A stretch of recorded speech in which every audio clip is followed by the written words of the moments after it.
Backhoe නැති වුණොත් ස්කෑවේටර්, JCB, concrete truck මිචර්,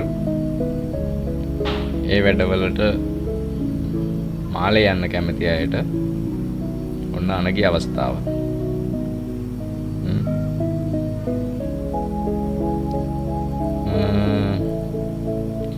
මේ අවස්ථාව ගන්න ස්කෑවේටර් පළපුරුදු අය තමයි ඉතින් ඉන්ටර්වයුව එකක් කරලා ගන්න කට්ටිය. තනිකර ඉතින් වතුරේ තමයි ඉතින් වැඩි හරිය වැඩ කරන්න තියෙන්නේ. බඩු එහෙට මෙහෙට අරයි යන්න, බාච් එකෙන් බඩු බාන්න, ඒ වගේ දේවල් තමයි තියෙන්නේ. හරි? පේනවනේ ඉතින් වීඩියෝ එක බලනකොට තේරෙනවා ස්කෑවේටර් ඔපරේටර් කෙනෙකුට මාළේ ගිහිල්ලා කරන්න තියෙන වැඩ මොනවද කියලා. හරිද? මුලින්ම කියන්න ඕන ස්කෑවේටර් ඔපරේටර්. රයිට්? එයාලට තියෙන්නේ බාච් එක තියෙනවනේ. බාච් එකෙන් බඩු ගේනවා. බඩු ගෙනාවම ඒවා අන්ලෝඩ් කරන්න ඕන. පේනව නේද? රෑට් කියලා නැහැ. ඉතින් වතුරේ තමයි ඉතින් වැඩ කරන්න තියෙන්නේ. මේ මොළාව සාමාන්‍ය අයමට කරා. අනිත් එක තමයි කොන්ක්‍රීට් ටක් මෙච්චර් ඔපරේටර්. ගෝලියෝ නෑ. ඒක තමන්ම තමයි වැඩ කරන්න ඕන. මේ ට්‍රක් මෙච්චර් එකේ විශේෂත්වය ඒකයි. තනි පුද්ගලයෙකුට තමයි මේවා වැඩ කරන්න තියෙන්නේ. රයිට්? අන්න බලන්න වතුර දාන එක මික්ස් කරගන්නවා දැන්. හරි?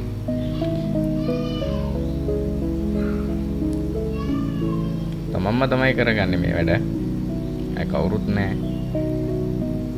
කොන්ක්‍රීට් ඕඩර් එකක් ආවා කියනවා දැන් ඔය ස්ලැබ් එක කොලම් කණුවක් දාන්න, එහෙම නැත්නම් පුටින් එකක් දාන්න, ඒ වගේ ඒවා එනකොට මුලින්ම තමන්ට එනවා ඒ අදාළ මහත්යගෙන් කෝල් එකක්. එයාවම එය අවශ්‍ය විදියට තමන් මෙච්චරෙන් හදා ගන්න ඕන. දැන් මෙටල් දා ගන්නවා. මෙටල් ටික දාගෙන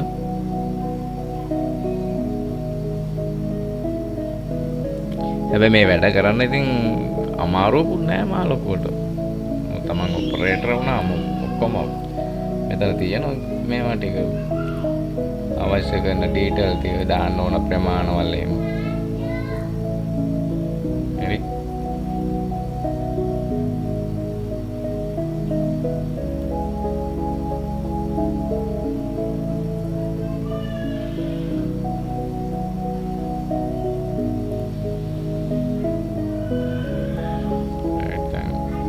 මෙටල් මික්ස්රණය ඉවරයි. දැන් තියෙන්නේ ගල් කුඩු මික්ස්රණය.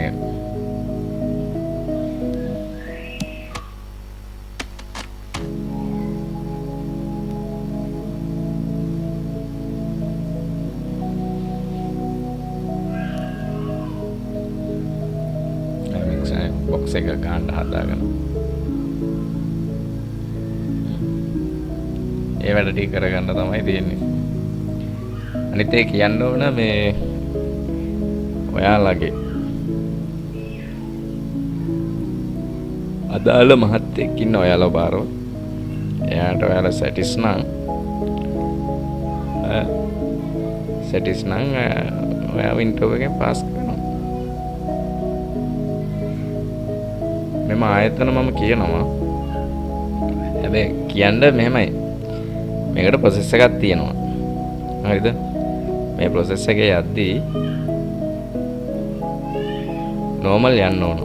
ඒ කියන්නේ මේ මාලේ යන්න මේ ඔය ලක්ෂ 3-4 වෙන දෙන්න ඉල්ලනවා ආයතන. දෙන්න එපා. මම මේ ආයතනයේ විස්තර දන්න හින්දා තමයි මම කියන්නේ මේ දේවල් යන්න ඕන ප්‍රොසෙස් එකක් තියෙනවා. අවශ්‍ය කට්ටිය කමෙන්ට් එකක් දාන්න. මට මේවට යන්න ඕන මෙහෙමයි කියලා. රයිට්? ඉතින් විස්තර වැඩි මොකුත් දාන්න අවශ්‍යතාවයක් නැහැ. දන්නවනේ ඉතින් මොනවද තියෙන්නේ කියලා. කරන්න තියෙන දේවල්. අන්න මගේ බාච් එක. ඔය බාච් එක මාලේට ගිහිල්ලා මාලෙන් තමයි මාලේට බඩු යනවා. ලංකාවෙන් යනවා, ඉන්දියාවෙන් යනවා. ඉතින් ඒව අදාළ නැහැ. ඔයාට තියෙන්නේ මෙන්න මේ බාච් එක මෙතෙන්ට එනවනේ. ආවම මේකේ තියෙන බඩු බාන්න තියෙනවා. එතකොට මේවා පටවන්න තියෙනවා. එතකොට ගස් එහෙම ගේනවනේ. ගස් ලොකු ගස් ගේන්නේ. ගෙනාවම ඒවා හදන්න ඕන. ඒවා හදන්න ලොකු වලවල් කපන්න ඕන. මහ ලොකු අමාරු නෑ. වැල්ල හරන්න තියෙන්නේ. අනිත් පැත්තෙන් මේ මුහුද හොදගෙන යන අවස්ථාව එනවා. රැල්ල ගහලා වැඩි වෙනකොට එතකොට මුහුදට බහලා පොඩ්ඩක් වැලි ටිකක් ගමන් අය නැවත කොට කරන්න ඕන. ඒ වගේ පොඩි වැඩ තමයි තියෙන්නේ. ට්‍රැක්ටර් ඔපරේටර්ලාටත් එහෙම තමයි. ඉතින් බඩුව අදින්න එහෙර මෙහෙර පොඩි වැඩ ටික තමයි තියෙන්නේ. ලොකු මේ කැපකිරීමක් කරන්න නෑ ඉතින්. රයිට්. ඉතින් ඔයාලා වීඩියෝ එක බලන්න. සැටිස් නම් යන්න කියන්නේ මට කමෙන්ට් එකක් දාන්න. මම යවන්න ඕන පාත් එක අනිවාර්යයෙන්ම පෙන්වන්න. රයිට්. මේකට යන්න පුළුවන්. ලොකු වියදමක් යන්නේ නැහැ. සාමාන්‍ය පඩියක් ගන්න පුළුවන්. හැබැයි මෙහෙම ඉතින් අර කොරියා, ජපාන් වගේ ඊශ්‍රායල් වගේ පඩි නැහැ ඉතින්. සාමාන්‍ය පඩියක් ගන්න පුළුවන්.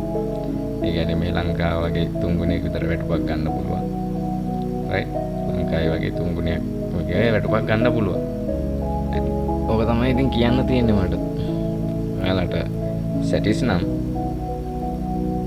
එන්න. ඇවිල්ලා මේ බලන්න මේ විස්තර මොනවද කියලා බලන්න. වීඩියෝ එක හොඳයි නම් ලයික් එකක් දාන්න, සබ්ස්ක්‍රයිබ් කරන්න. වීඩියෝ එක ෂෙයා කරන්න. තව කෙනෙකුට බලලා එයාට සැටිස් නම් යන්න පුළුවන් වෙන්නේ. එහෙනම් ගුඩ් බයි කියන්න. හැමෝටම සුබ දවසක්. ඊළඟ වීඩියෝ එක එනකම් බලාපොරොත්තුෙන් ඉන්න.